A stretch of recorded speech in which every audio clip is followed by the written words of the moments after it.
Hi everybody, today I'm going to be talking about this palette by Bodyography. This is the Perfect palette, which is a very lofty name to live up to, so we're going to get into this and see what it's like. I was actually in the process of filming a video of me applying this palette all over my face, and it just went horrible. Everything was going wrong, things were falling, I had black smears across my face, it just turned out to be a disaster. So instead of doing that video, I'm just going to film this little video, giving you guys some of my thoughts and opinions about this palette, and then showing you some swatches, and giving you some price value comparisons, that kind of thing. So this palette is by Bodyography, which I actually had never heard of before seeing this on Octoly. I did receive this from Octoly and Bodyography Cosmetics for free for review, but as always, my opinions are 1000,000,000% my own. I just saw it on there and I was like, oh, that's pretty cool. It's an all-in-one palette. I really don't own anything like that. I don't own something with eyeshadow, highlight, bronzer, contour, blush, and other stuff all packed into it. So I was like, why not go ahead and give this a try? This palette, however, retails for $80.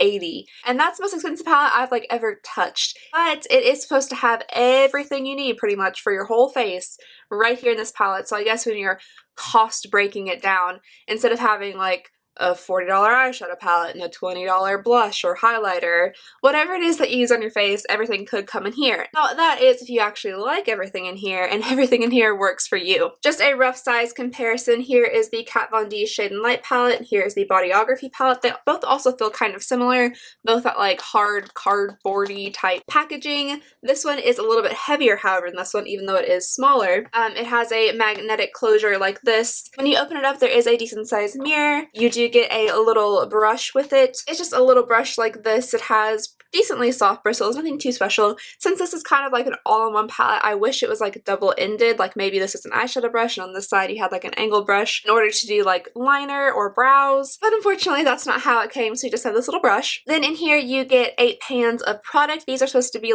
their best-selling mineral things. So in here you get a blush, and then you have this pan over here, which I'm honestly not quite too sure what it is. At first I was like, maybe it's a setting powder, but it's a little too shimmery for my liking to be a setting powder. So maybe it's an eyeshadow or something. Then over here you could either have an eyeshadow or a highlight. I have been using this as both an eyeshadow and a highlight, and I think it works really beautifully as both, especially a highlight. Then next to it we have a eyeshadow shade here. I don't think this one really has a dual purpose, at least for me. I don't really think you could use this as a contour shade or anything, because it does have a sheen to it and you don't really want a shimmery contour, at least I don't. And then moving on down here, these are all matte shades down here. We have this kind of more orangish shade, and that's what that one looks like on my skin tone. A little bit deep for my skin tone. Actually, a lot of these more brown shades are pretty deep for my skin. This is the shade next to it, which I actually use as contour, and then we have what I use as the brow powder right here, which is a really deep chocolatey shade. And then finally there is a black pigment in here, which isn't extremely pigmented in my opinion. This is what they suggest using to line your eyes. I personally would prefer a more pigmented black if you're going to use it as eyeliner, because I'm used to intense black liquid eyeliner, so having something with a little bit less pigment in it, a little bit even on the gray side, isn't exactly my favorite. Each of these pans come with 4 grams of product in it. To give you guys a little bit of comparison on what that's like, this right here is a Makeup Geek blush, and this has 4.25 grams of product in it. So Makeup Geek pans are just a little bit larger than these and have a little bit more product. As far as the quality of the products themselves, I do think they have fantastic pigment, with the exception of this one down here. Everything is really soft to the touch, very creamy, very buttery. That being said, I think you need to use these sparingly, especially if you have super pale skin like mine, because they tend to be a little bit more maybe dramatic than you were going for originally. I dipped into these when I was using them very lightly with this brush here. So I dipped into the bronzer here, and you see how much it came off by me just barely touching it. So I definitely got rid of most of the excess until about that much was on my brush, and then I used it lightly to bronze around the perimeter of my face. Same thing here, I used this as my contour shade because this one was just too orangey for me and this one was way too deep. So this one right here might still be just a little bit too dark for me, but it was really my only option. So I just dipped in lightly, and you can see just how much comes off. and again, I really got rid of most of it. I used this brown shade right here to fill in my eyebrows, and I think it actually did a pretty nice job. I like how they turned out. If you have different colored hair, lighter hair might be a little bit more difficult because these shades down here are so like reddish, but for certain people it might work absolutely fantastic for them. Down here, this black pigment, or this like blackish pigment, would look really nice for somebody that has really, really deep hair or black hair. So I do really like that there are options for brows. That makes it nice. For blush, I obviously use the blush pigment in here. This is just like super duper pink and very pigmented. So again, I use this little brush here, and I just barely tapped into it. You can see how much pigment comes off if you just barely touch it. So again, I got rid of most of it and lightly applied it to my cheeks. Next in here, I used this for highlight, and I actually really like it for highlight. If you can just see here, it gives a nice sheen to it. There's no real glitter chunks or anything like that in it. I think it works pretty well across the cheeks, but I also used it on my eyelids. So I really like that a lot of these powders are very versatile and can be used for different things. Also for my eyes, I ended up using this shade down here, which I also used to bronze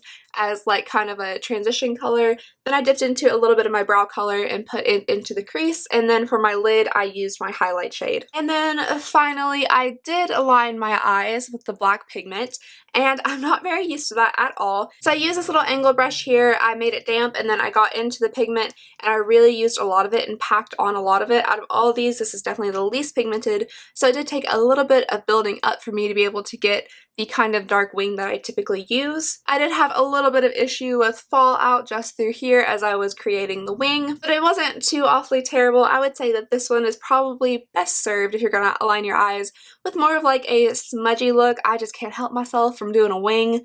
I literally cannot control myself. If I have black in my hands and I'm gonna line my eyes, it's gonna end up in a wing. I can't stop myself. And then to finish off the look, I just used some They're Real mascara, and then I used this little Hikari lip crayon thing, and I really actually like the color. I think it's very pretty. Yeah, apart from those two things in foundation and concealer, everything I used did come straight from this palette. As far as value is concerned, you do get 8 pans of product for your $80, so it breaks down to $10 per pan, which is the same price as like a pan of Makeup Geek blush or contour. However, you do get a little bit more product with the Makeup Geek products. One thing I do like about this palette is that these are magnetic and removable, so you can just pop them right out and pop them right back in really easily. I still think $80 is really expensive though. I don't know if I could pay that much for a palette. If you are looking for like an all-in-one inclusive travel palette, this might be good for you, but if you already have a lot of these things, especially if they're depotted or in Z palettes already, then you might not need a travel palette like this, and you might not need to spend the big bucks on something that comes with already selected shades in it. What might be a really cool idea is if they had something like this, since it is magnetic and removable, if you could select your own blush shade or eyeshadows or contours, things like that, that might make it a little bit more worth it to me. But for them just to send you like a pre-constructed palette with the shades already picked out for you, I don't know about that. Because if you're like me and you're super duper pale, a lot of these you really have to work with or be very careful with in order to really get them to like work with your skin and not look like you have like Nike swooshes down your face, or you know, you accidentally scratched your nose with chocolate pudding on your fingers or something like that, because they are very, very pigmented. I will link this palette down below for you guys so you can take a closer look at it if you want to. But yeah, that's all my thoughts on it today. I do think I might actually travel with this though, especially during the summer when maybe I have a slight bit more tan and these colors are a little bit more applicable to my skin tone. This might be especially handy for like overnight trips when you don't want to take your entire vanity with you and shove it into your makeup bag, which is what I do. Anytime I go anywhere overnight, I'm always packing like an entire makeup bag. My boyfriend's like, "Do you really need all that?" And I'm like, "Yes, I do." Because you can't leave anything behind. So it might be nice to have something where all the products pretty much already included and you just have to bring a couple little extra things like foundation and concealer